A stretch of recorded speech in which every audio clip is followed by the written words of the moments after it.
Voilà, bonsoir à tous pour cette reprise sur l'Apocalypse.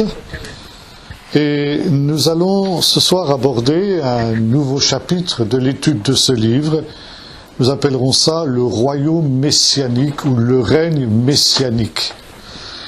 Nous allons introduire cette réflexion par une lecture dans le chapitre 19. Voyons, c'est au verset 11. Voilà. Je regardais dans le ciel, il était ouvert, et voici un cheval blanc. Et j'ai vu celui qui était assis sur ce cheval. Il était appelé le fidèle et le véritable. C'est avec justice qu'il juge et qu'il combat. Ses yeux étaient comme une flamme de feu, sur sa tête il y avait des diadèmes nombreux. Il avait un nom écrit qu'aucun homme ne peut connaître si ce n'est lui-même. Il était revêtu d'un vêtement teint de sang, et son nom était la parole de Dieu. Les armées célestes le suivaient, montés sur des chevaux blancs, et vêtus de lin blanc et pur. De sa bouche sort une épée aiguë pour frapper toutes les nations, qu'il pètera avec une verge de fer. Il foulera le pressoir à vin, dans laquelle se trouve la colère du Dieu des armées.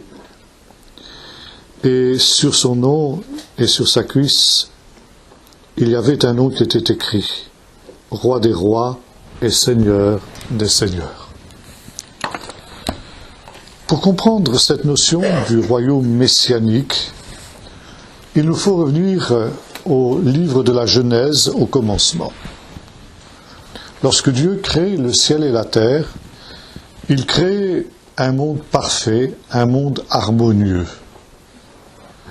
Et ce monde, à partir du chapitre 3 du livre de la Genèse, va être un monde dans lequel le péché va être introduit, et cette harmonie, elle va être brisée. Et les sages d'Israël considèrent que depuis le drame de l'Éden, le monde dans lequel nous vivons est un monde brisé, comme un vase de potier qui a été brisé. Et une des tâches du Messie, notamment telle que nous le trouvons au chapitre 3 déjà du livre de la Genèse, quand Dieu maudit le serpent et annonce que la postérité, le fils de la femme, écrasera la tête du serpent, bien qu'il en aurait le talon brisé, le rôle du Messie, c'est de réparer cette brisure du monde. On appelle ça en hébreu le tikkun olam.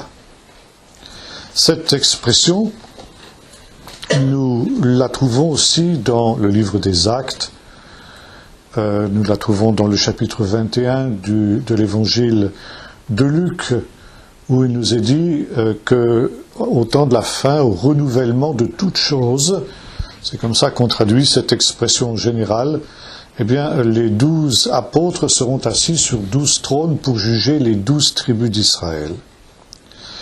Donc ici, le renouvellement de toutes choses, c'est aussi cette même notion d'un retour à ce qui était au commencement. Dans la traduction juive, on fait une opposition entre la réalité présente, que l'on désigne en hébreu sous l'expression Haolam hazé, c'est-à-dire ce monde-ci, et la réalité future que l'on appelle Haolam haba'a, ça veut dire le monde qui vient. Pour l'heure, ce monde-ci est ce monde brisé dans lequel nous vivons, mais à ce monde qui est près de périr se substituera un monde nouveau, un monde où précisément les conséquences du péché et de la chute auront totalement disparu. Maintenant, chez les sages d'Israël, il y a cette idée que ces deux mondes, on ne va pas passer brutalement de l'un à l'autre, si j'ose dire. Mais pendant un temps, dont nous allons essayer de déterminer la durée dans un instant, il y a une interférence de ces deux mondes. Déjà, le monde qui vient pénètre dans ce monde-ci. Et par conséquent, il y a entre ce monde-ci et le monde qui vient, il y a un temps intermédiaire où le monde actuel continue d'exister, avec les contingences qui le caractérisent, mais déjà les conséquences de la chute ont été supprimées. Ça veut dire qu'on revient, grosso modo, à la situation qui était celle de l'Éden au commencement. Maintenant, cette idée de ce monde qui vient et qui interfère avec le monde qui est là, c'est ce que la tradition juive appelle le règne messianique. Ce règne messianique, néanmoins, il ne vient pas d'une manière harmonieuse. Il vient au travers d'une crise, nous en avons déjà parlé, que les rabbins ont appelé les douleurs de l'enfantement messianique. On appelle ça en hébreu Yissurei HaMashiach. Vous trouvez quelque chose de semblable au chapitre 8 de l'Épître aux Romains, où Paul nous dit que dans le temps présent, c'est-à-dire dans ce monde-ci, à Olam Hazé, la création tout entière souffre et soupire les douleurs de l'enfantement, sous-entendu de l'enfantement messianique, parce qu'elle a été soumise à la vanité à cause du péché de l'homme, avec l'espérance qu'un jour elle serait affranchie des conséquences du péché et qu'elle retrouverait la liberté glorieuse des enfants de Dieu qui était la sienne au commencement. Ce temps des souffrances de l'enfantement messianique sera un temps de détresse, un temps de grande détresse qui sera caractérisé, nous en avons déjà parlé, par la révolte des nations. Vous trouvez ça, par exemple, déjà aussi au chapitre 14 du livre de la Genèse. Les nations monteront contre Jérusalem et tenteront de détruire Jérusalem. De nombreux textes prophétiques ont dépeint cette ultime bataille des nations. Par exemple, le chapitre 12 de Zacharie, le chapitre 14 de Zacharie, tout le livre du prophète Joël, les chapitres 38 et 39 du livre d'Ézéchiel, etc., etc. Et précisément, dans notre livre de l'Apocalypse, nous sommes arrivés à ce moment-là. Au moment où toutes les nations montent contre Jérusalem. Et ces nations, menées par ces deux leaders dont nous avons ensemble parlé déjà, c'est-à-dire la bête qui monte de la mer, c'est-à-dire le chef de l'Empire romain, et la bête qui monte de la terre, c'est-à-dire le chef de l'Empire arabe, se sont ligués contre l'Éternel et contre son Messie, selon ce qui est écrit dans le psaume 2. Et ces nations tentent d'envahir Jérusalem. Et comme nous le voyons au chapitre 16 de ce même livre de l'Apocalypse, les forces israéliennes tentent de barrer la route aux envahisseurs dans la fameuse passe de Megiddo. Megiddo qui commande un étroit passage, je pense qu'on en a déjà parlé, entre d'une part à l'ouest le massif du Carmel qui s'avance dans la mer par un promontoire, et les collines nord de Samarie, les collines de Ménaché, on les appelle, qui s'étendent pratiquement jusqu'à la vallée du Jourdain. Et entre ces montagnes, il y a une passe très étroite qui fait 35 km de long, qu'on appelle Wadi Iyun, Nahal Iyun en hébreu, et Wadi Hara en arabe, et qui est une voie de passage obligée. Tous les envahisseurs ont dû emprunter ce passage, et tous ceux qui ont défendu la terre d'Israël ont tenté de leur barrer la route à cet endroit-là. Bien entendu, c'est là que ça s'impose stratégiquement parlant, puisqu'une petite troupe qui barre cette gorge peut empêcher le passage d'une armée extrêmement nombreuse, extrêmement puissante. Par conséquent, ici, les forces coalisées dans les derniers temps seront arrêtées dans cet endroit que la Bible appelle au chapitre 16 du livre de l'Apocalypse Armageddon, Ar Megiddo, en hébreu, Ar, la montagne de Megiddo.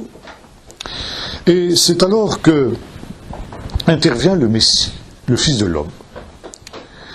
La scène que nous avons lue dans le chapitre 19 de notre livre de l'Apocalypse à partir du verset 11 évoque justement cette intervention du Messie au dernier jour avec les armées célestes qui vont venir pour mettre en déroute ces armées des nations qui sont montées contre Jérusalem.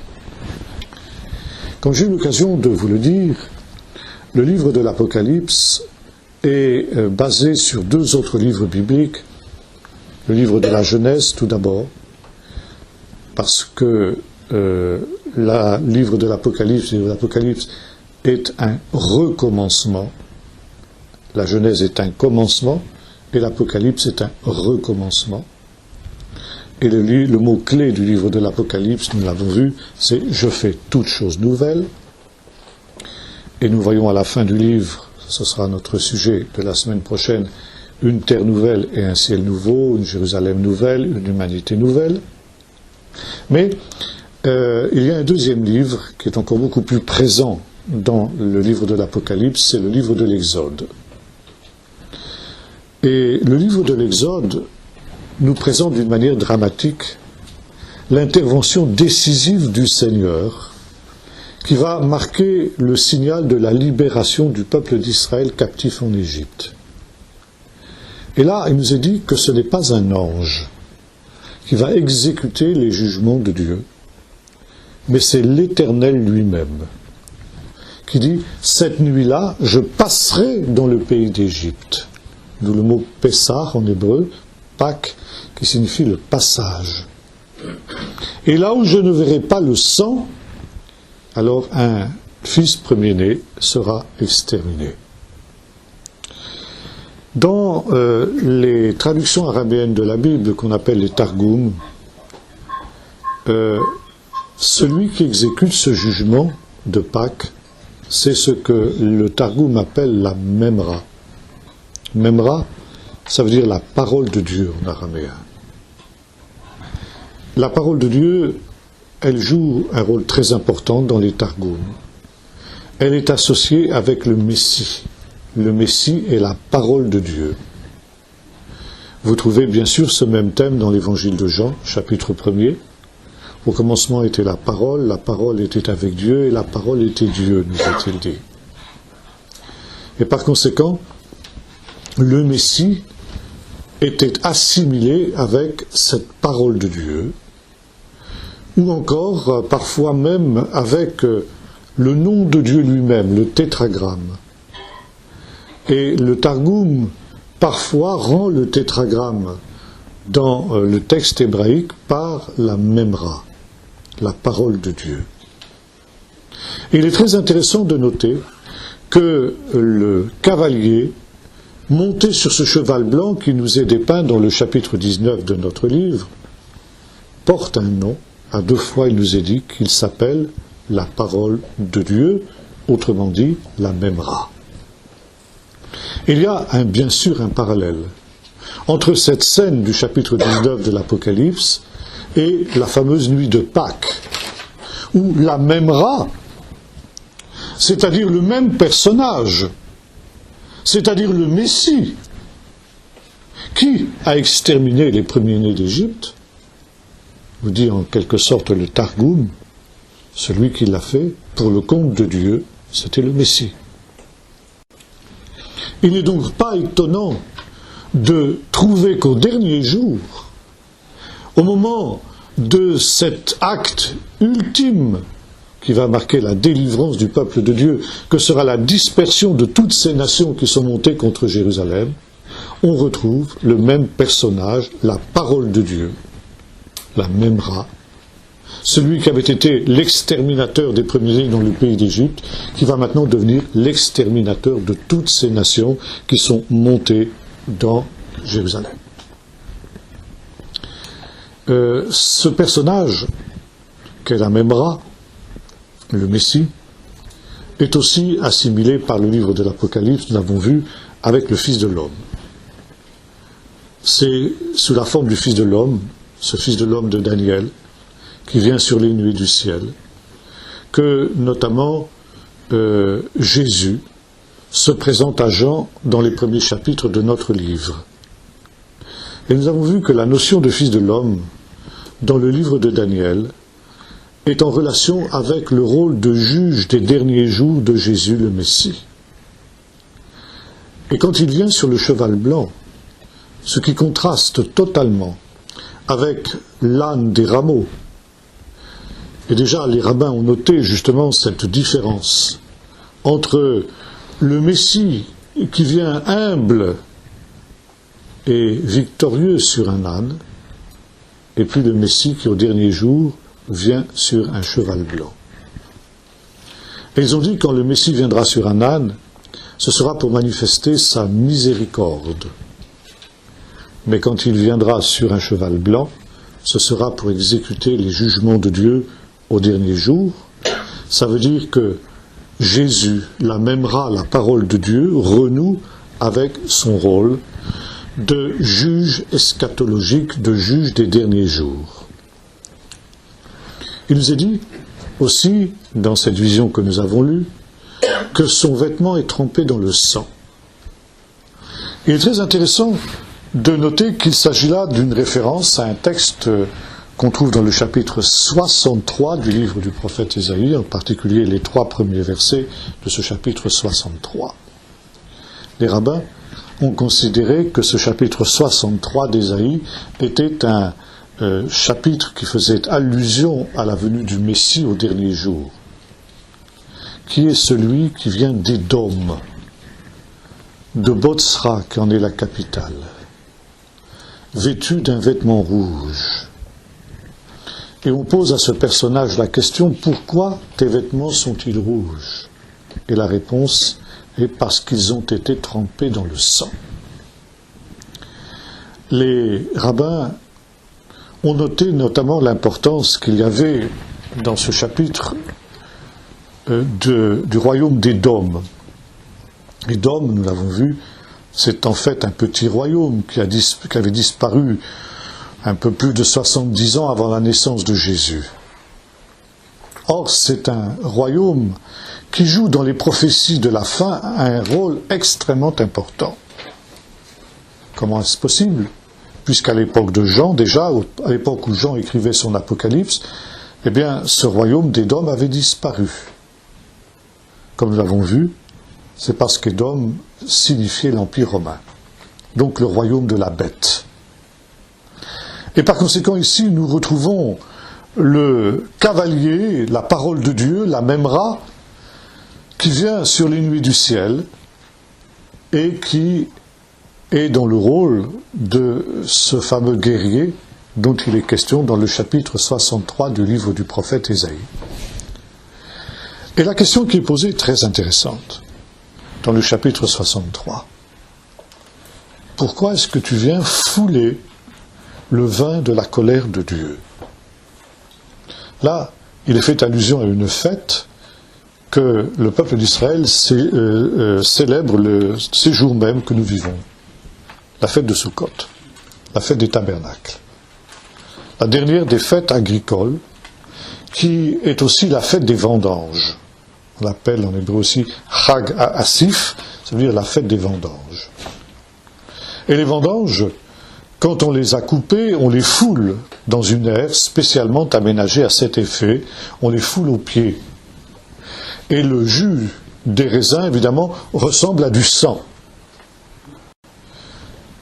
Et déjà, le chapitre 63 du livre du prophète Ésaïe nous dépeint ce guerrier qui vient vêtu d'un vêtement trempé dans le sang, comme quelqu'un qui foule la vendange du Seigneur, la vendange de la terre.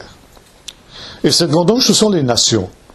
Les nations qui ont été rassemblées, comme les grappes sont rassemblées dans l'air au moment de la vendange, et le vigneron divin, le Messie, va fouler ses raisins, va fouler ces nations avec ses pieds. Et bien entendu, ça va être quelque chose de terrible, parce que, eh bien, il va sortir du sang. C'est pourquoi le vêtement du Messie est peint et est aussi teinté de sang. La question pour laquelle le Seigneur intervient est la suivante. Pourquoi interviens-tu de cette manière? Parce que je suis le seul à fouler, dit le Seigneur. Il y a un sage qui s'appelait le Baal Hatourim. C'était un sage qui vivait au Moyen-Âge. Et il a commenté ce texte d'une manière très intéressante. Il a dit, ce texte fait référence à ce qui se passera au temps de la fin.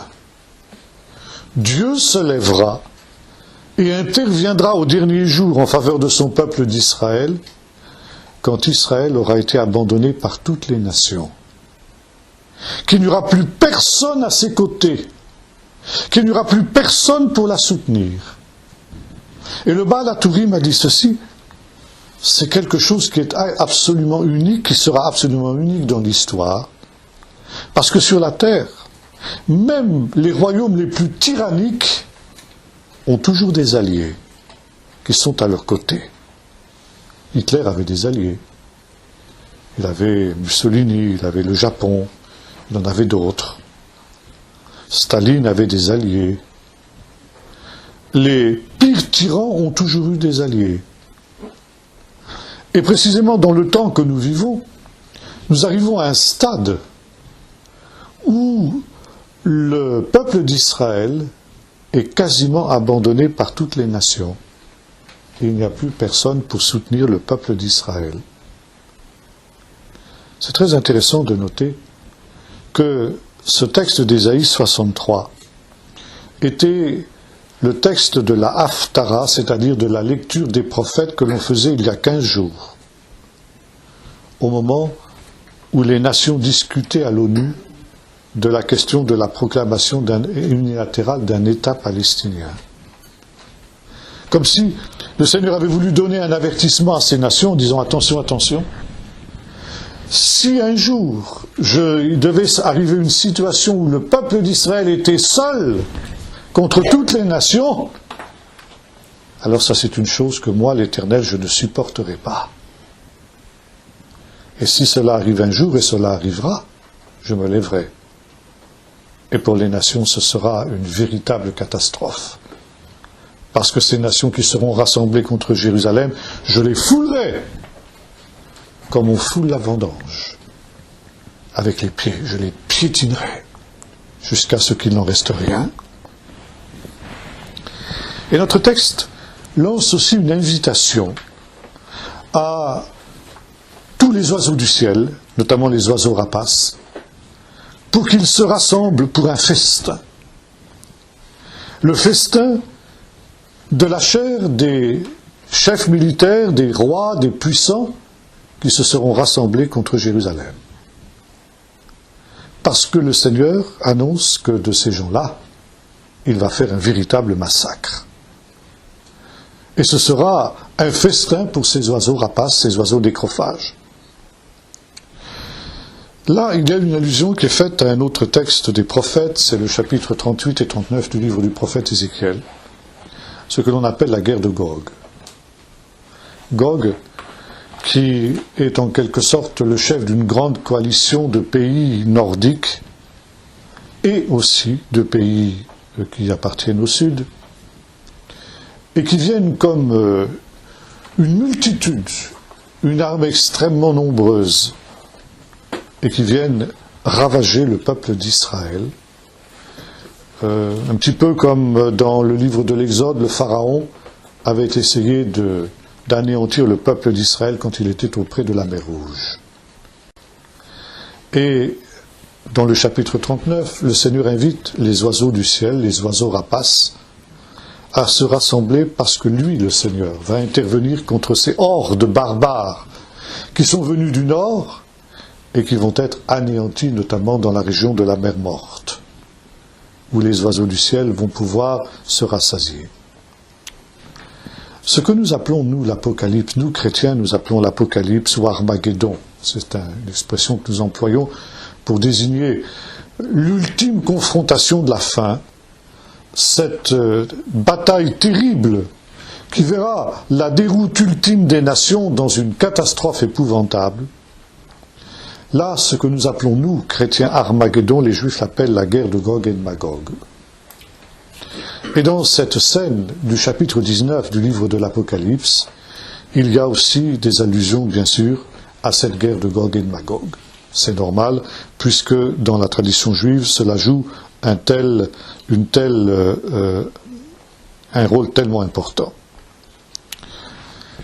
Cette apparition des armées célestes conduites par le cavalier monté sur le cheval blanc marque évidemment la déroute de ces armées ennemies, quelles qu'elles soient. Et dans les versets suivants, nous voyons que cette déroute qui est annoncée dans le livre du prophète Ézéchiel, dans les chapitres 38 et 39, je l'évoquais il y a un instant, mais que nous trouvons aussi, par exemple, dans le livre du prophète Joël, où cette invasion est représentée sous la forme d'une nuée de sauterelles. Vous savez, les sauterelles, c'était quelque chose de redouté à l'époque biblique. Les sauterelles étaient des insectes qui n'étaient pas nos petites sauterelles bien gentilles que nous avons dans nos jardins. C'était des animaux qui faisaient entre 10 et 12 cm de long et qui se déplaçaient en bandes de millions d'individus. Et quand elles s'abattaient sur un endroit, eh bien, elles mangeaient tout, mais quand je dis tout, c'est tout. C'est-à-dire, elles pouvaient rentrer dans les maisons, et tout ce qui était mangeable dans les maisons, elles ne laissaient strictement rien derrière elles. Une invasion de sauterelles, c'était véritablement une catastrophe. Le prophète Joël voit cette guerre d'Armageddon, ou cette guerre de Gog, comme vous voulez, sous la forme justement de cette invasion de sauterelles. Et le résultat, c'est l'intervention du Seigneur qui va chasser ces sauterelles et délivrer ainsi le peuple de Dieu. Nous retrouvons aussi, bien sûr, dans le livre du prophète Zacharie, j'en ai fait allusion tout à l'heure, dans deux chapitres essentiels, chapitre 12 et chapitre 14. Le chapitre 14 a joué un grand rôle dans l'eschatologie juive jusqu'à nos jours. Parce qu'il nous est dit ceci, que quand le Seigneur viendra avec tous ses saints, donc le pendant de ce que nous voyons dans notre chapitre 19, le cavalier avec ses saints, c'est-à-dire avec les armées célestes, eh bien, ses pieds se poseront sur la montagne des Oliviers. Et le fait que les pieds du Messie, puisque les sages ont dit que c'était du Messie, des pieds du Messie qu'il s'agissait, parce que Dieu, étant esprit, n'a évidemment pas de pieds, donc il ne peut s'agir d'un autre personnage que du Messie, qui vient sur les nuées du ciel. D'ailleurs, c'est de là que Jésus est parti le jour de l'ascension sur les nuées du ciel, pour revenir, comme il a dit, comme on dit les anges aux disciples, de la même manière et au même endroit, au jour ultime. Alors, ce retour du Messie donnera le signal de la résurrection des morts. Nous en avons parlé longuement la dernière fois. Et nous avons vu justement ici qu'il s'agit de la première résurrection. Les vainqueurs, c'est-à-dire ceux qui ont été jugés dignes d'avoir part à cette hors-résurrection, cette première résurrection, s'asseyent sur des trônes et vont participer au jugement des nations. Car pour épouvantable que sera cette guerre, et elle le sera, ce ne sera pas une extermination de toute l'humanité. Et il y aura une grande partie de l'humanité qui échappera à ces fléaux. Et là intervient, comme l'a annoncé le prophète Daniel, un autre événement qui est le jugement des nations. Le Messie, le Fils de l'homme, dans le chapitre 7 du livre du prophète Daniel, vient pour rassembler les nations et juger les nations. Quel est le but de ce jugement des nations? Ce jugement qui a eu lieu après la première résurrection, c'est de déterminer qui de ces gens-là vont être trouvés dignes d'entrer dans le royaume messianique qui va être instauré comme conséquence de cette défaite des nations, c'est-à-dire ce retour à l'Éden dont nous avons parlé tout à l'heure en commençant. vous avez une parabole très intéressante que nous trouvons dans l'évangile de Matthieu, qui reprend exactement ce thème. C'est dans Matthieu 25, la fameuse parabole des brebis et des boucs. Cette parabole commence de la manière suivante. Lorsque le Fils de l'homme viendra avec ses anges dans sa gloire, il s'assiera sur son trône et toutes les nations seront rassemblées devant lui. Il séparera les uns d'avec les autres, comme un berger sépare les brebis d'avec les boucs. Les brebis sont considérées comme le symbole des justes, les boucs ou les caprins, disons d'une manière générale, les chèvres, sont considérés comme des animaux nuisibles, parce que les chèvres noires au Moyen-Orient laissent derrière elles le désert, ce que ne font pas les brebis. Il séparera donc les brebis d'avec les boucs. C'est le jugement des nations.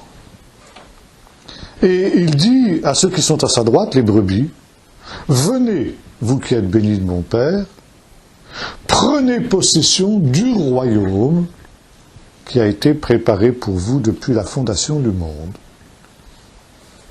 Alors nous allons revenir tout à l'heure sur la signification de cette expression « prenez possession du royaume ».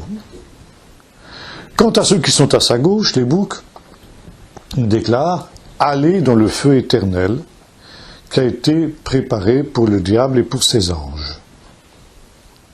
Maintenant, il y a une autre question qui se pose. Sur quels critères se fait le jugement entre les brebis et les boucs ?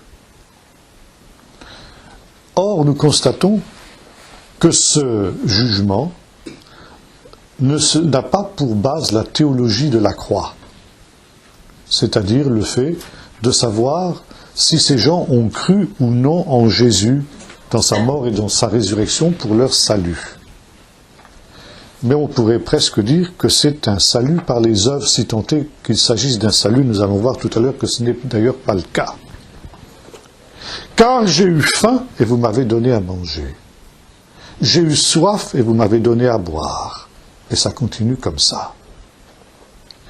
Quant aux impies, avant de les envoyer dans ce feu éternel, le juge eschatologique déclare « Mais vous, au contraire, j'ai eu faim, vous ne m'avez pas donné à manger, j'ai eu soif, vous ne m'avez pas donné à boire, etc., etc. » Et les uns comme les autres diront « Seigneur, quand donc t'avons-nous vu avoir faim et t'avons-nous donné à manger ?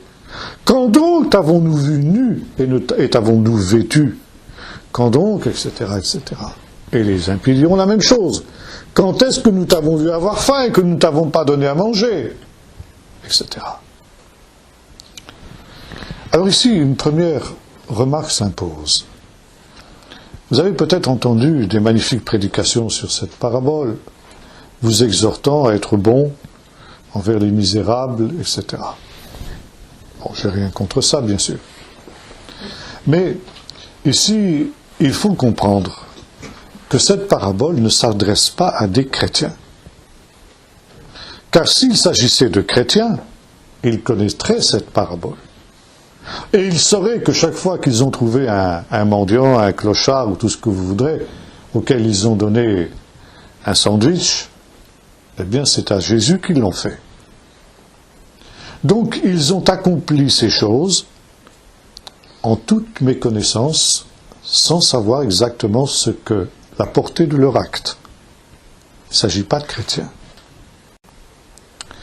Maintenant, quand nous regardons la liste de ces bonnes œuvres, je mets bonnes œuvres entre guillemets, que ces gens-là ont faites ou n'ont pas faites, et qui va être le critère de leur jugement, nous constatons une chose, c'est que c'est ce que le judaïsme appelle les œuvres de miséricorde, Mulot Chassadim, on appelle ça en hébreu. Et ces œuvres de miséricorde, elles concernent les païens. Il y a une question que les rabbins se sont posées. Est-ce que les nations qui ne connaissent pas la Torah, qui ne connaissent pas le Dieu d'Israël, sont irrémédiablement perdues, ou bien est-ce qu'il y aura au milieu d'eux des hommes et des femmes qui seront sauvés ? Et la réponse est oui, il pourra y avoir des païens qui, sans avoir connu le Dieu d'Israël et sans avoir jamais connu la Torah d'Israël, pourront être sauvés. Ces gens-là, ce sont ceux qui ont eu des sentiments humains vis-à-vis des autres et qui se seront comportés d'une manière humaine vis-à-vis des autres. Et sont cités justement cette liste: donner à manger à celui qui a faim, à boire, vêtir ceux qui sont nus, visiter les malades, visiter les prisonniers. Et il y a un dernier point que Jésus n'évoque pas, parce que ce n'est pas sa théologie, c'est rendre les derniers devoirs aux décédés. Ça fait partie des œuvres de miséricorde, telles que le judaïsme les conçoit encore de nos jours. Et notamment, ces actes de miséricorde, eh bien, ils sont d'autant plus valorisés, si j'ose dire, qu'ils ont été accomplis envers des Israélites.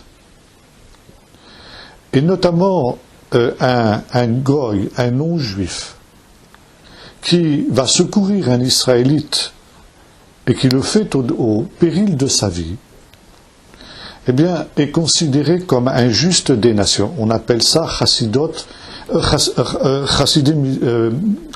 Umot Haolam, on dit en hébreu. Les justes des nations. Si vous allez à Jérusalem et que vous visitez l'institut qui commémore la Shoah, la destruction du judaïsme européen par Hitler, qu'on appelle Yad Vashem, il y a ce qu'on appelle l'allée des justes. Ce qu'on appelle les justes, ce sont des non-juifs qui, au péril de leur vie pendant la guerre, ont sauvé des juifs.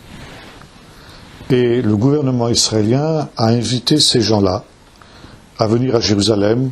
On leur a décerné un diplôme, un prix, et ils ont planté un arbre dans cette allée des justes, un arbre qui porte leur nom.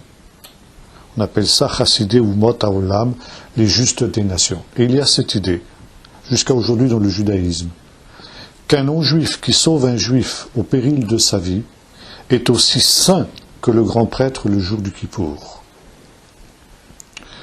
Alors ici, nous retrouvons quelque chose de semblable. Qui sont les brebis qui sont à la droite du Fils de l'homme? Ce sont les justes des nations. Justes qui ont accompli des actes de miséricorde vis-à-vis du peuple d'Israël pendant tout ce temps où il était persécuté, ce temps dernier, qui était aussi le temps de la détresse d'Israël, et qui ont rompu avec l'antisémitisme général. Mais Jésus aussi étend évidemment cette conception à ceux qui ont pratiqué aussi la miséricorde vis-à-vis de gens qui n'étaient pas forcément juifs, qui étaient tout simplement dans le malheur et que Jésus appelle les plus petits de ses frères, auxquels il s'identifie. Or, comme je l'ai dit tout à l'heure, nous n'avons pas ici la théologie de la croix. Est-ce que cela signifie qu'il y aurait une deuxième voie possible de salut? Il n'en est rien. Parce qu'ici, il n'est pas question de salut, pour les justes en tout cas, il est question de perdition par contre pour les impies, ça c'est sûr. Aller dans le feu éternel qui a été préparé pour le diable et ses anges, ça c'est immédiat. Mais pour les autres, il nous est dit simplement, prenez possession du royaume qui a été préparé pour vous depuis la fondation du monde. Ça veut dire c'est juste, qui sont les rescapés des nations qui auront subi tous ces fléaux qui nous sont décrits dans le livre de l'Apocalypse et qui vont entraîner la destruction, si l'on prend à la lettre ce qui est écrit dans ce livre, de 2/3 de l'humanité. Eh bien, les rescapés de ces terribles catastrophes, et ceux seulement qui ont accompli des actes de miséricorde, ça veut dire qu'ils se sont comportés humainement dans une période de bestialité sans précédent, sont trouvés dignes d'entrer dans le royaume messianique qui va nous être décrit dans les versets suivants. Et précisément, ce jugement n'est pas seulement celui du Fils de l'homme, qui préside le tribunal, bien sûr, mais nous voyons justement ceux qui ont eu part à cette première résurrection, les martyrs, bien sûr, ils sont en priorité, mais également ceux qui ne se sont pas prosternés devant la bête, ça veut dire ceux qui sont restés fidèles au Seigneur, sans pour autant, évidemment, passer par le martyre. Ouf, rassurez-vous, on vous a peut-être pas coupé la tête, on ne vous la coupera pas, je ne vous le souhaite pas, mais ça vous n'empêche pas que vous pourrez aussi, comme le dira plus tard l'apôtre Paul, juger même les anges, nous est-il dit. Sous-entendu, bien sûr, les mauvais anges qui n'auront pas gardé leur dignité et qui participeront aussi à ce jugement dont il est question ici dans notre texte. Et c'est alors que commence un temps tout à fait nouveau. Il nous est dit ceci, que ces gens-là, qui sont ressuscités lors de cette première résurrection, et qui sont déclarés heureux et saints ceux qui ont part à la première résurrection, car la seconde mort n'aura pas de prise sur eux, et ils régneront avec le Messie pendant 1000 ans. Les versets suivants évoquent ce règne de 1000 ans. Alors, ces versets ont souvent fait dans l'Église et font encore l'objet de nombreuses discussions. Pendant, disons, tout le premier siècle de notre ère et le début du deuxième siècle, il n'y a aucun doute sur le fait que lors de sa seconde venue, son retour, Jésus instaurait un règne de 1000 ans qui aurait pour siège essentiel Jérusalem. Par exemple, c'est ce que nous affirme un homme comme Polycarpe, qui était disciple de Jean, et son propre disciple qui était Irénée de Lyon. Irénée croyait au millénium, ce qu'on a appelé alors le millénium. Et c'est à partir de, disons, grosso modo, Justin Martyr, après 165 après Jésus-Christ, que l'on a commencé à polémiquer contre les chiliastes. Chiliaste, c'est un mot qui vient d'un mot grec qui signifie 1000, c'est-à-dire les millénaristes. Et que l'on a commencé à mettre en doute cette idée d'un règne messianique, terrestre et millénaire de Jésus. Pourquoi est-ce qu'on a contesté cette affirmation biblique ? Parce que c'était le moment où les pères de l'Église essayaient de couper l'Évangile de ses racines juives et essayaient par conséquent de spiritualiser l'Évangile. Il était par conséquent parfaitement inconcevable que Jésus puisse instaurer un royaume terrestre et que Jésus puisse en particulier rétablir le royaume d'Israël. Le peuple d'Israël commençait à être considéré, c'était un peu plus tard aussi avec un homme comme Marcion, le peuple d'Israël était considéré comme un peuple maudit, éternellement maudit.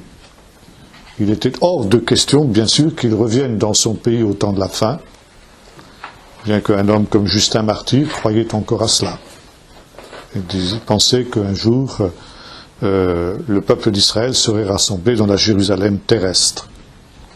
Mais disons, il mettait déjà un certain nombre de bémols et un certain nombre de nuances pour que cela soit ainsi.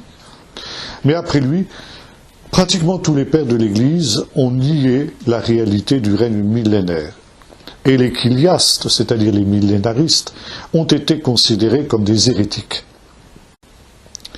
La disparition définitive de la notion du millénium, on la doit à saint Augustin, qui d'abord avait été millénariste, et puis finalement qui a changé d'optique, et qui a complètement revu cette notion du millénium, dans le but de glorifier l'Empire romain devenu chrétien. Et dans un ouvrage très célèbre, Civitas Dei, ça veut dire la cité de Dieu en latin, saint Augustin a déclaré que depuis la conversion en quelque sorte de Constantin et de l'Empire romain par conséquent au christianisme, nous étions entrés dans le millénium.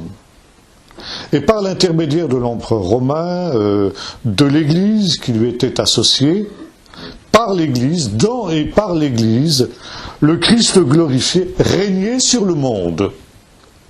Ce qui de son temps n'était pas tout à fait faux, puisqu'effectivement l'Empire romain essayait d'imposer le christianisme un peu partout.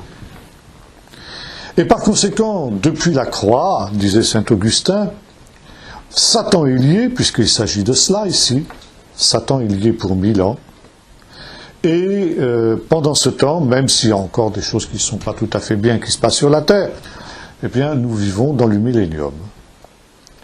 Au bout de ce temps de 1000 ans, Jésus reviendra et ce sera l'état éternel.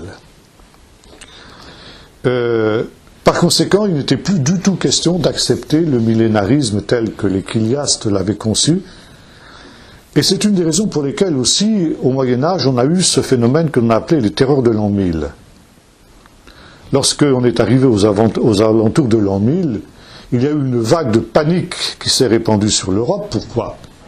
Parce que l'on faisait le calcul et l'on se rendait compte qu'on arrivait à la fin de cette période de 1000 ans où l'on était soi-disant dans le millénium. Comme d'aucuns l'ont dit, si Satan était lié pendant cette période, il avait une sacrée longue chaîne. Mais enfin, donc, on a pensé qu'effectivement, là, on allait voir la fin du monde.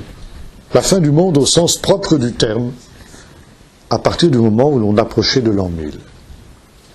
Il y avait des signes qui semblaient aller dans ce sens-là. Un tiers de l'Europe, vous le savez, avait été ravagé par la peste, et l'Apocalypse annonce des phénomènes de ce type-là. Et puis surtout, il y avait en Orient, il y avait cette puissance qui était la puissance de l'islam, qui était une menace terrible pour la chrétienté à cette période. Et d'aucuns voyaient dans l'islam, non sans raison d'ailleurs, nous l'avons vu la dernière fois, l'Antichrist, qui devait intervenir au temps de la fin. On mélangeait un peu tout ça, évidemment, dans l'Apocalypse, on n'avait pas une chronologie très précise. Mais enfin, disons, voilà, l'Antichrist, le faux prophète, était en Orient, à Jérusalem. Et voilà, on savait que c'était à Jérusalem qu'aurait lieu aussi la bataille eschatologique, la bataille finale. Et que finalement, ceux qui devaient être décapités en combattant pour le nom du Seigneur auraient part à cette première résurrection. Et ça a été aussi la raison de la croisade. Vous allez me dire, la croisade a eu lieu 100 ans environ après l'an 1000. Mais bon, on était encore dans la période, on n'était pas à 100 ans près finalement, sur un total de 1000 ans. Et beaucoup se rendaient à la croisade, vous savez, notamment les pauvres gens, la fameuse croisade des pauvres gens qui a marqué la première croisade, mais même les chevaliers. Et notamment des gens qui avaient la conscience chargée. On allait là-bas combattre contre les forces de l'Antichrist. C'était l'idée. Et si l'on mourait dans l'affaire, alors on était sûr d'avoir ses péchés expiés et d'avoir part à la résurrection. Voyez-vous comment le Moyen-Âge était marqué justement par cette fausse interprétation de l'Apocalypse. Évidemment, après on s'est rendu compte que, on était encore apparemment loin de la fin du monde.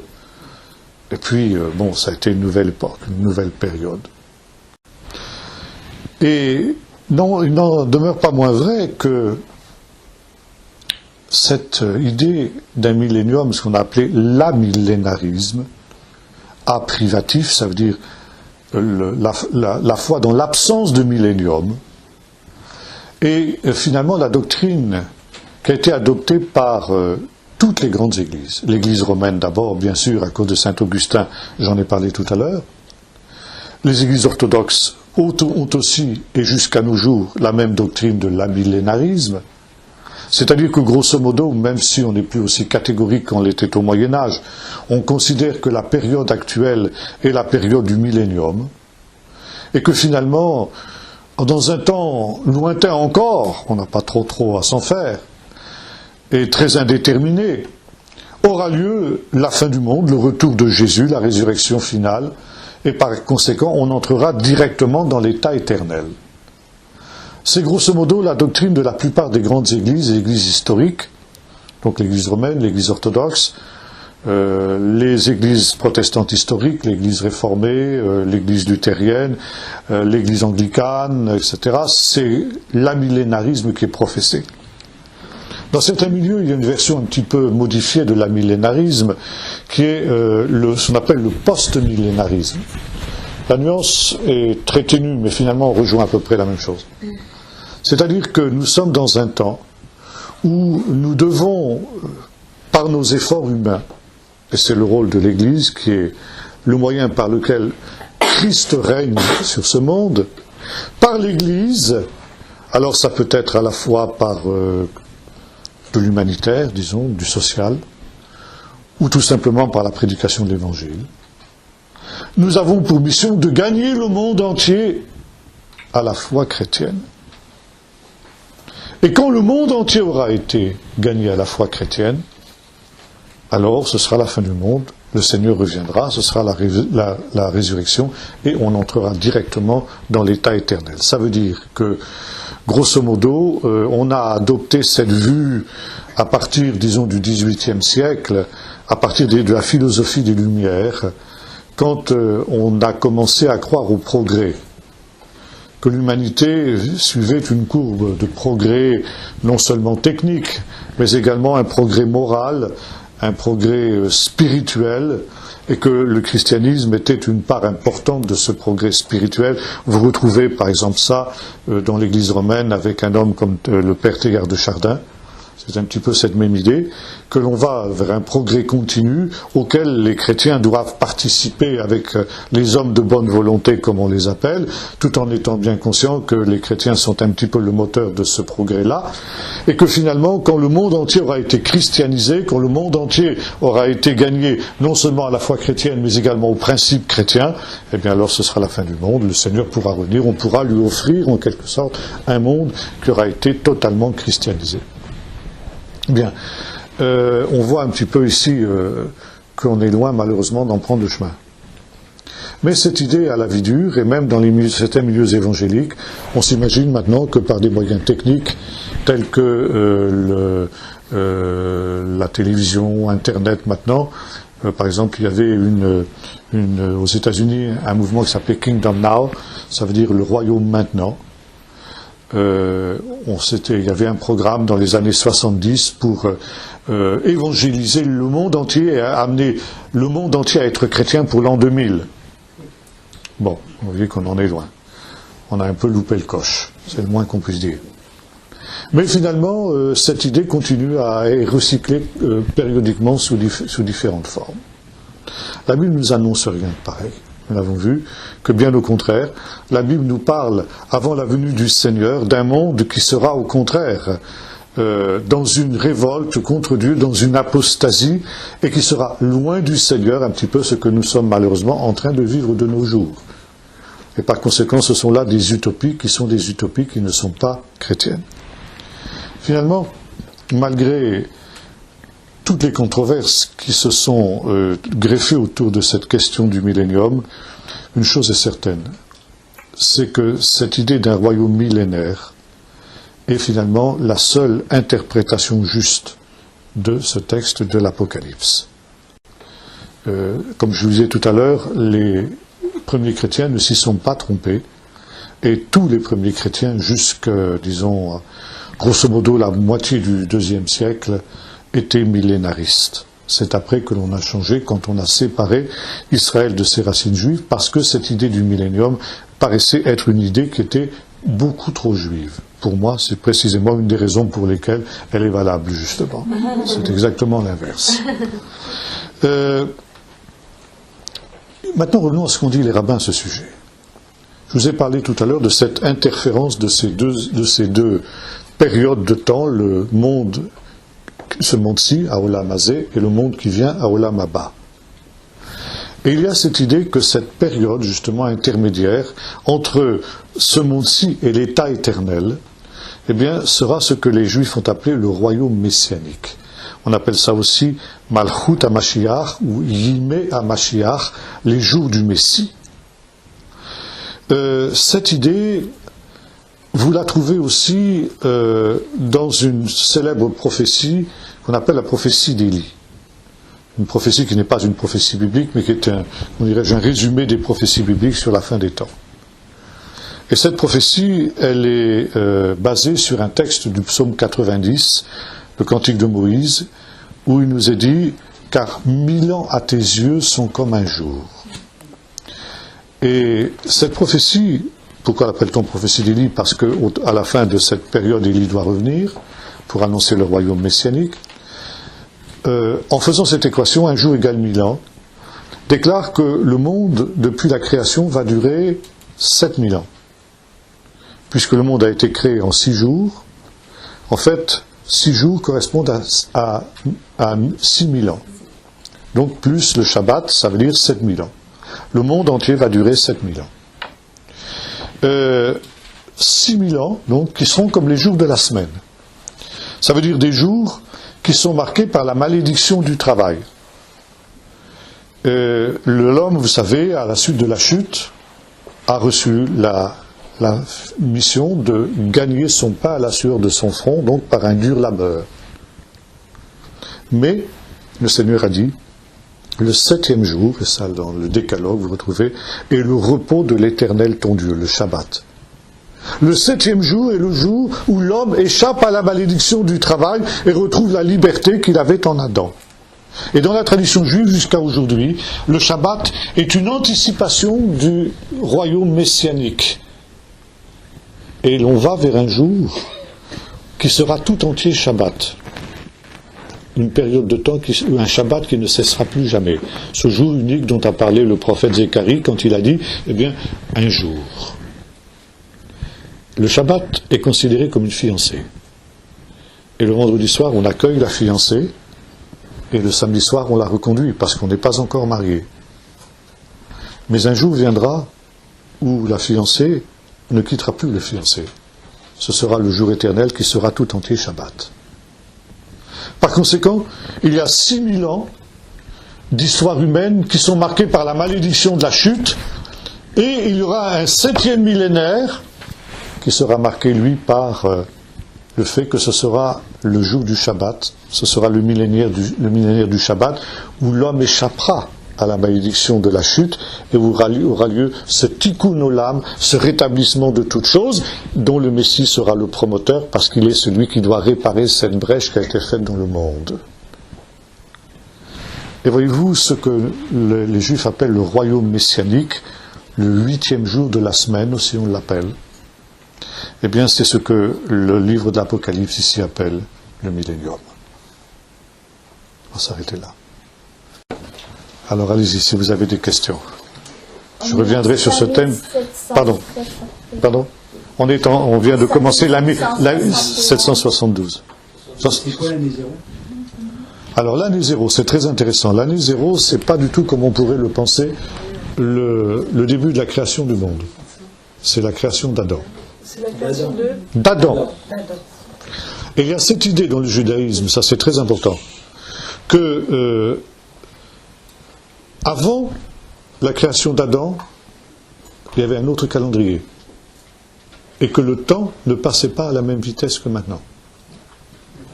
Et ça c'est très important dans la perspective qui fait que, si vous voulez, souvent on dit, mais enfin, le monde créé en 6 jours, la science nous dit que 15 milliards d'années, etc., etc.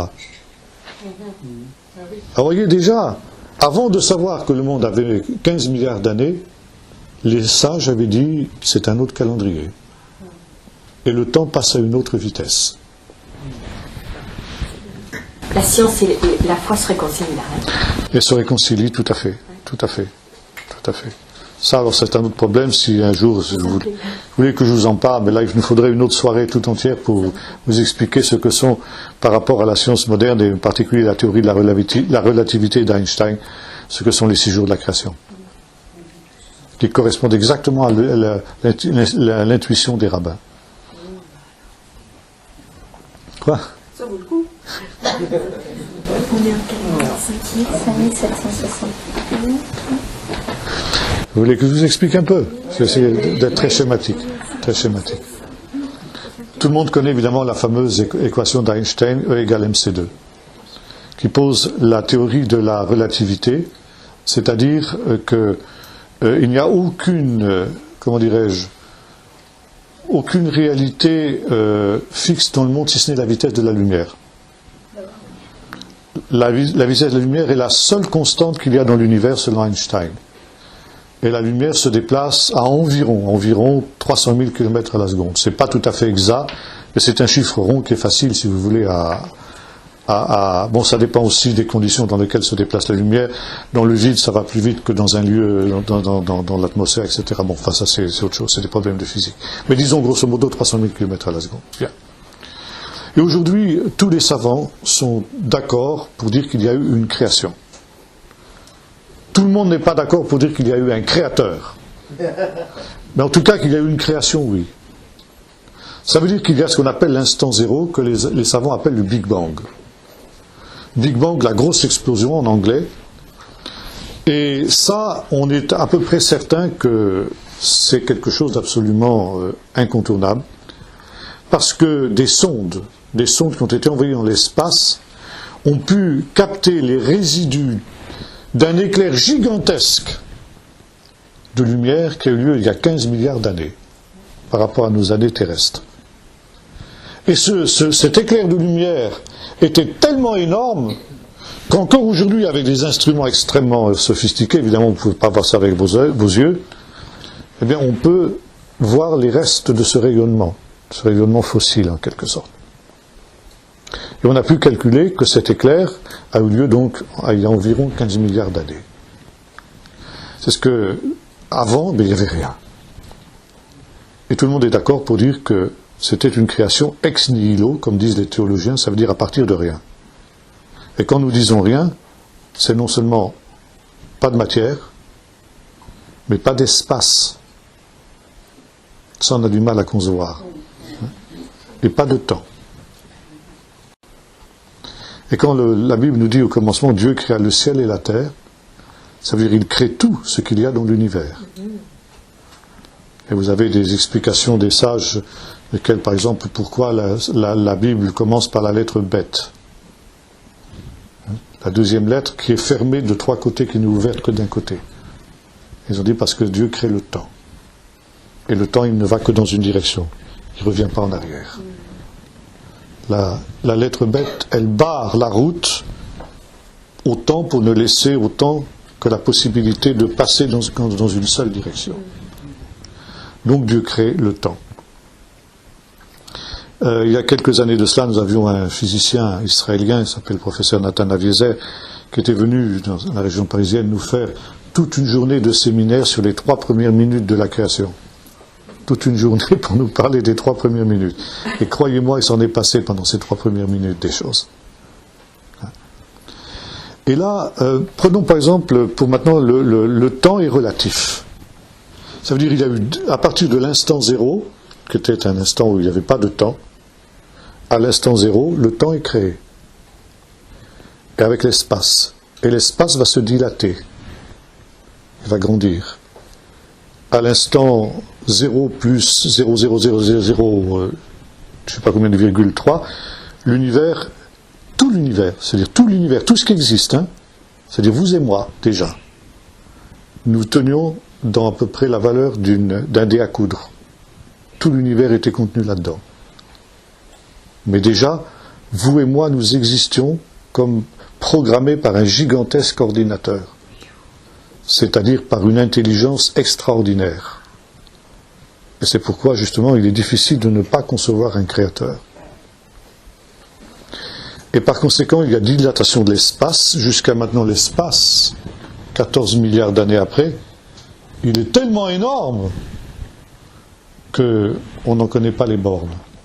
Est-il borné ou ne l'est-il pas? D'ailleurs, c'est une question que les savants n'ont pas encore résolue.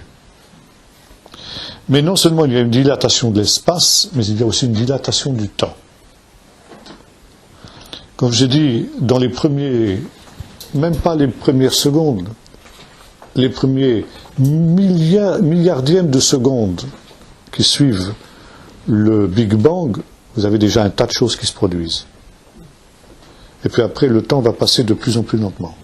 Au fur et à mesure que l'espace se dilate, le temps se dilate également. Alors pour vous expliquer ça, c'est peut-être complexe. Prenons par exemple quelque chose de tout à fait fictif parce que ça ne peut pas être dans la réalité. Imaginez que vous avez deux amis, appelons-les Pierre et Paul, qui ont assisté au Big Bang au commencement. Ils étaient à l'instant zéro quand Dieu a créé le ciel et la terre. Et ils ont fait un pacte entre eux. Pierre a dit, moi je reste à l'endroit zéro. Et toi, Paul, tu vas voyager avec la lumière. Puisque donc le Big Bang, c'est un formidable éclair de lumière. La lumière, elle part dans toutes les directions à 300 000 km à la seconde. Vous êtes bien d'accord? Bien. Donc tu vas suivre le trajet de la lumière et moi je vais rester au point zéro. Et toutes les secondes, tu vas m'envoyer un bip avec un appareil sophistiqué. Ok. Donc instant zéro, pouf, notre Big Bang, le gros éclair de lumière, Pierre reste à l'endroit zéro, et Paul part avec les premiers, c'est pas des atomes, on appelle ça des photons, c'est pas qui partent à toute vitesse. Bon. Il a sa montre, la même que celle que j'ai, hein, exactement la même. Et il regarde, et une seconde après, il donne un bip à son copain. Donc il est à 300 000 km du point zéro, vous êtes bien d'accord? Par conséquent, son bip, qui voyage à la vitesse de la lumière, en sens inverse cette fois-ci, il met une seconde pour rejoindre Pierre, qui a la même montre que moi, et qui dit, ah, il est à l'heure, effectivement. Une seconde après, j'ai reçu son bip. Bon. Alors, la lumière continue à voyager, et notre brave Paul continue à voyager aussi. Et lui, fidèle au pacte, 2 secondes après, il donne son deuxième bip. Et son deuxième bip, il repart en sens inverse aussi. Et pour atteindre Pierre, il met combien de temps? 2 secondes. Et donc, à la montre de Paul, c'est 1 seconde. À la montre de Pierre, il le reçoit 2 secondes après. Vous comprenez? 1 seconde après, Paul va donner son 3e bip. Et il a parcouru combien de kilomètres à ce moment-là? 4 fois 300 000 kilomètres. Donc son bip va mettre 4 secondes cette fois-ci pour atteindre Paul. La dilatation du temps. Vous comprenez ça? Et finalement, ce qui est 4 secondes, disons après 400 000 kilomètres, va devenir ensuite des années, des siècles, des milliers d'années, et enfin des milliards d'années. Ça veut dire, et ça c'est le professeur Schreider, qui est un physicien de Jérusalem, il a fait les calculs, je les ai chez moi, si ça intéresse certains, éventuellement je peux vous les passer.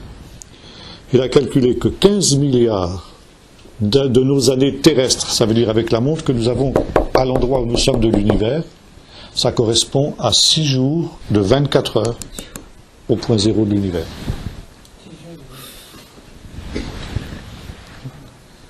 On a du mal à se figurer ça, mais vous avez compris cette histoire-là de ces deux, Pierre et Paul, d'un petit peu, ça aide à comprendre.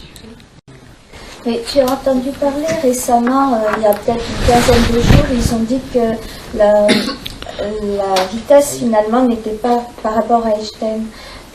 Ils ont fait un essai, je ne sais pas, sur 700 km, je crois, dans un tube. Et en fait, la vitesse allait plus vite que ce qui avait été déterminé. Non, ça, c'est ce que les journalistes ont dit. Juste ont dit, oui. Et au courant de ça, m'a expliqué simplement hier soir. Il ne fallait pas croire ce que les journalistes Non, non, ils ont fait une expérience, mais que même ceux qui ont fait l'expérience ne savent pas quel est le résultat réel de l'expérience. Vous savez, ouais. Vous savez, il y a une autre expérience qui va dans le sens inverse.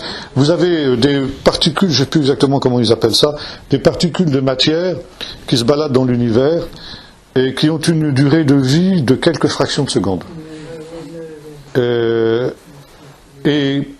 Or, il se trouve qu'on peut analyser ici dans la basse atmosphère la présence de particules de ce type-là. Seulement pour traverser notre atmosphère, elles ont mis plusieurs secondes. Or, elles ne vivent pas elles ne vivent que quelques fractions de secondes. Comment elles ont pu faire alors? Parce que justement, elles ont voyagé à la vitesse de la lumière. et le temps s'est dilaté. Donc c'est une confirmation de la dilatation du temps. Et de l'univers. J'ai entendu que l'univers aussi est en expansion. Oui, ça bien sûr. Oui, Oui, oui, c'est sûr, c'est sûr. qu'il y a des étoiles, C'est sûr. qu'il y a de nouvelles étoiles et de nouvelles galaxies. Oui, ça c'est une autre chose, si vous voulez, les étoiles et les galaxies se créent, mais bon, ça c'est un cycle intérieur à la nature elle-même, donc ça n'implique pas, si vous voulez, quelque chose qui a à voir avec la création forcément, quoi. Bon, c'est certain que, par exemple, bon, si vous voulez, ce qui est sûr, c'est que notre Soleil est une étoile qui n'est pas une étoile de la première génération, les étoiles, ça c'est sûr. Et si vous voulez, dans les étoiles, au moment de la combustion des étoiles, parce qu'une étoile c'est finalement quoi? C'est une espèce d'énorme bombache qui qui transforme de l'hydrogène, qui est l'atome le plus léger de la nature, en atome d'hélium. Mais en même temps, non seulement il provoque de l'hélium, mais à l'intérieur de l'étoile, surtout quand l'étoile arrive en fin de vie et qu'elle se désintègre, il y a des atomes lourds qui se créent, tous les atomes lourds que nous connaissons, en particulier le carbone. Et le carbone est indispensable à la vie. Et si vous voulez, ce qui se passe quand une étoile meurt, parce que les étoiles meurent, quand elles ont brûlé tout leur combustible, elles meurent, elles explosent. C'est ce qu'on appelle une nova, une supernova. Et tous les matériaux qui sont les siens sont expulsés dans l'espace. Et vous avez, par exemple, dans l'espace, au-delà de notre atmosphère, vous avez un tas d'atomes qui viennent de la désintégration d'étoiles qui sont mortes déjà depuis des lustres, quoi, disons. Et sur une planète comme la Terre, ces atomes sont captés. Et si vous voulez, nous sommes formés de ces atomes-là. Ça veut dire que particulier les composés carboniques qui sont dans notre corps et qui sont à la base de notre organisme viennent justement de l'explosion d'étoiles anciennes que la Terre a captées. Ça veut dire que pour que la Terre apparaisse et que nous, vous et moi, nous apparaissions tels que nous sommes, parce que nous sommes, nous, les êtres les plus sophistiqués de tout l'univers. Une étoile, c'est beaucoup plus simple que nous. C'est beaucoup plus gigantesque que nous, mais par rapport à la complexité d'un être humain, une étoile, c'est rien du tout. C'est d'une simplicité enfantine. Et donc, si vous voulez, pour que nous existions dans cette complexité, il fallait qu'il y ait un temps très long qui passe comme ça pour que justement tous ces composés de la décomposition des étoiles puissent parvenir jusqu'à nous et puissent être synthétisables. De telle manière qu'on peut dire, comme le dit la Bible, que la Terre est vraiment le centre de l'univers. C'est comme si tout l'univers avait été créé en fonction de l'homme. Pour que toutes ces étoiles qui ont explosé depuis des siècles et des siècles, eh bien, puissent contribuer à la création de l'homme que nous sommes. Ah, on est loin de l'Apocalypse, mais pas tellement après tout, vous voyez.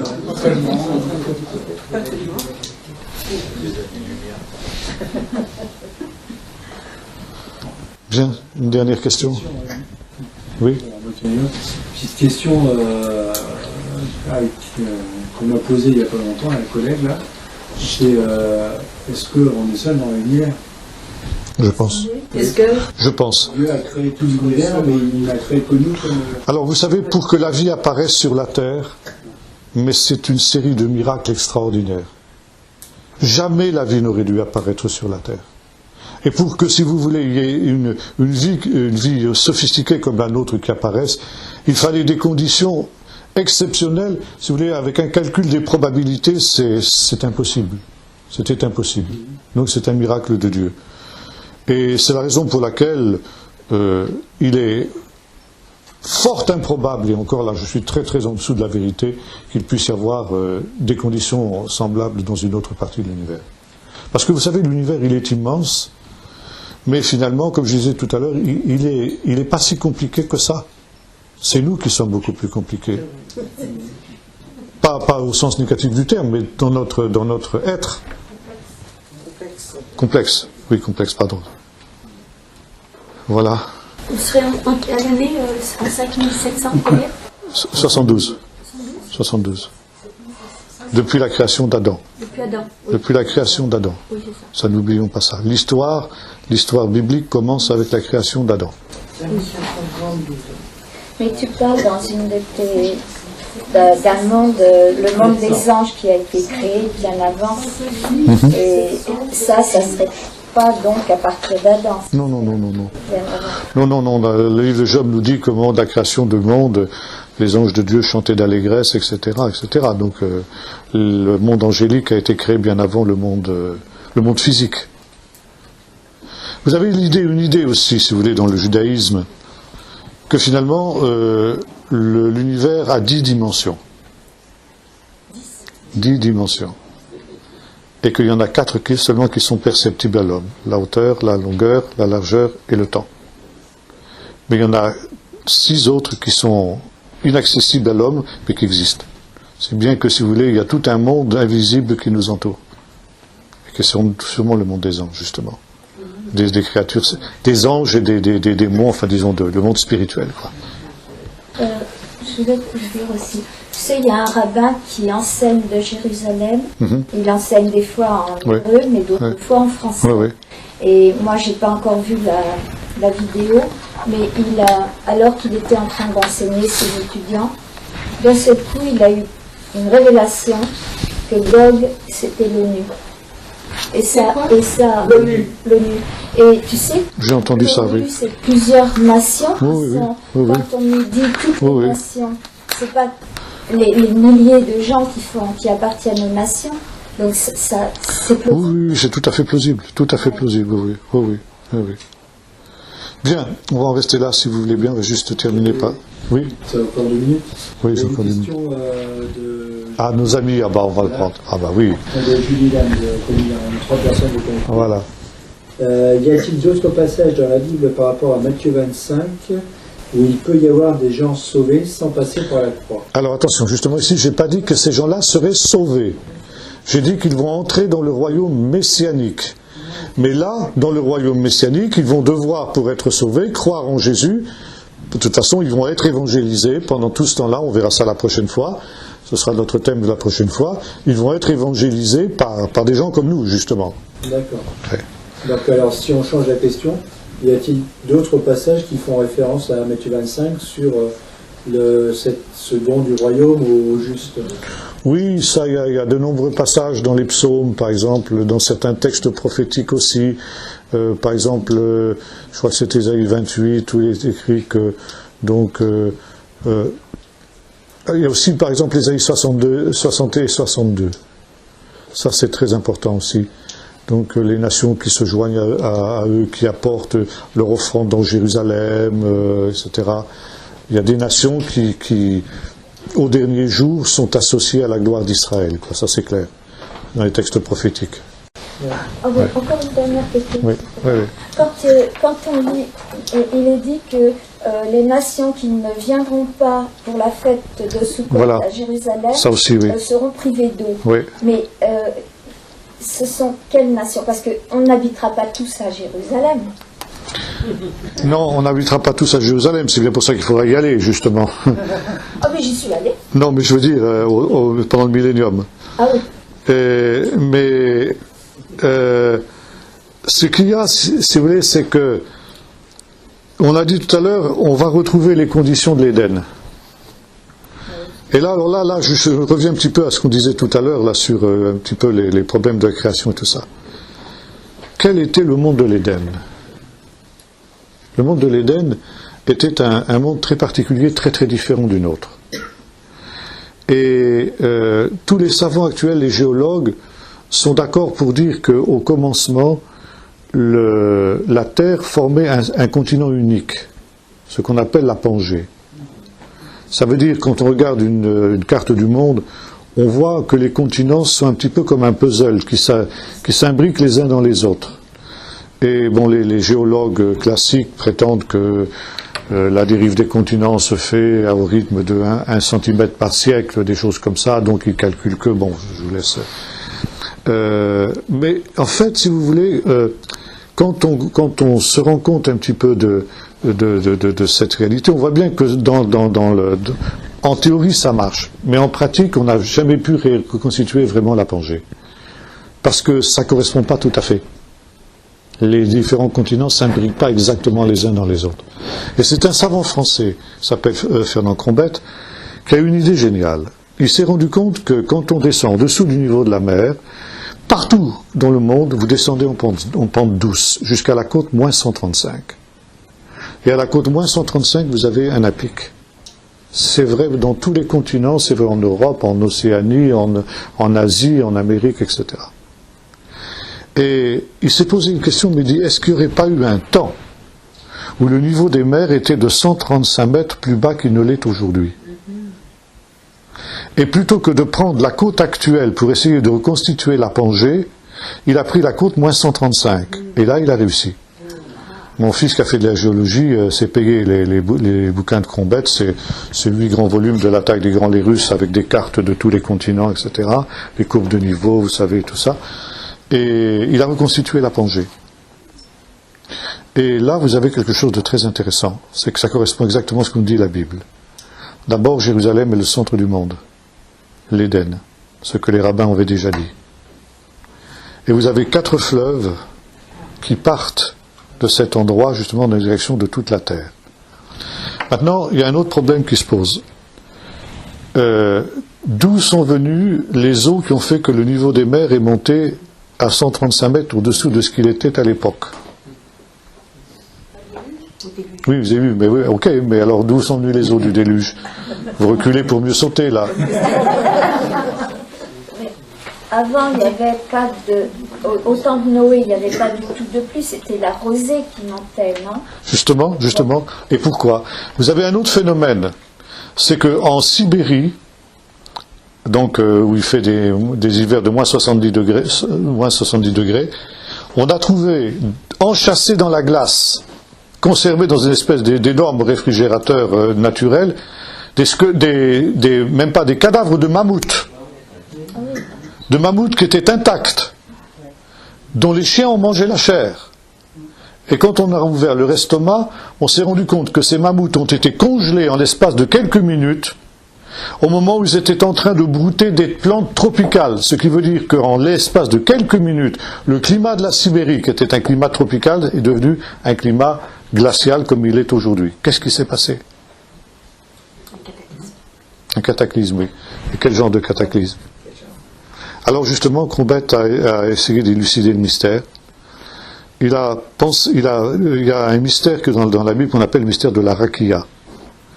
Rakia, c'est un mot hébreu qu'on traduit par l'étendue ou le firmament. Dieu fit l'étendue entre les eaux d'en haut et les eaux d'en bas. Il y avait des eaux en haut et il y avait des eaux en bas. Et les sages ont dit, la rakia, c'est un des plus grands mystères de l'Écriture. Et en fait, Crombette a dit ceci, les eaux d'en haut, c'était vraisemblablement quelque chose comme les anneaux de Saturne. C'est-à-dire, qu'est-ce que c'est les anneaux de Saturne? C'est du gaz solidifié, c'est du méthane à Saturne. Mais là, c'était peut-être justement de la vapeur d'eau. Ça veut dire que cet anneau de glace qui entourait la Terre, comme les anneaux de Saturne avant justement le déluge, faisait qu'il y avait une espèce d'effet de serre sur toute la Terre. Et le climat était uniforme partout. C'était un climat tempéré, semi-tropical, etc.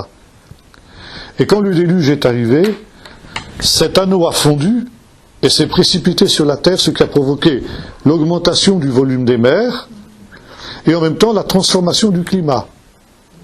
Et notamment, ce qui était devenu de l'eau, disons à l'équateur et disons dans les régions comme les nôtres, au pôle, c'est devenu de la glace. Et c'est pourquoi les mammouths ont été enchâssés dans une espèce de carapace de glace.